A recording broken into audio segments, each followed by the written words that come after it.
వచ్చింది. నేను వీళ్ళని చంపటమా? ఇంతకుముందు ఇలాంటి సంఘటనలు ఇంతకుముందు ఎన్నో జరిగాయి. ఈ ఖడ్గం కోసం ఆశపడ్డవారు ఎవరైనా సరే ఈ ఖడ్గానికి బలి కావాల్సిందే. ఆపనే కారని మాటలు, నీ మాయ మాటలు నమ్మడానికి నిన్ను దేవుళ్ళ పూజించే ఈ అమాయక ప్రజల్లో ఒకటి కాదు. నువ్వు రాస్తున్న ఈ రక్త చరిత్రను తుడిచివేయడానికి వచ్చిన వాడిని. నా పేరు దుర్గా ప్రసాద్, ఎస్పీ దుర్గా ప్రసాద్. కొత్తగా చార్జ్ తీసుకొని తల్వార్ కోసం జరుగుతున్న మారణ మృదంగాన్ని ఆపడానికి వచ్చావు. ఇంతకు ముందు 4 ట్రాన్స్ఫర్లు, వెనక ముందు ఎవరు లేరు.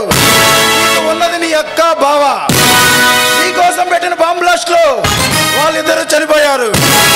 వాళ్ళ గుర్తుగా నీ మేనకోడల్ని పెంచుకుంటున్నావు. ఈ మేనకోడల పేరు మేఘన, బిఎస్సి ఫైనల్ ఇయర్ చదువుతుంది. కరెక్టేగా? శబాష్, పర్ఫెక్ట్. బాగానే తిరిగేశావు. అన్ని తెలుసుకున్న వాడివి ఒక్క విషయం మర్చిపోయావు. అదేంటో నేను చెప్తాను, తెలుసుకో.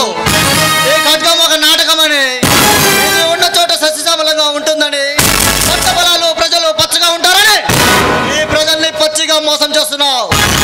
ఈ తప్పుడు నాటకాన్ని బయటపెట్టి నీ చేతులకు సంఖ్యలు వేసి జైలు గూడు తినిపించడానికి మాత్రమే వచ్చానని తెలుసుకోలేకపోయారు.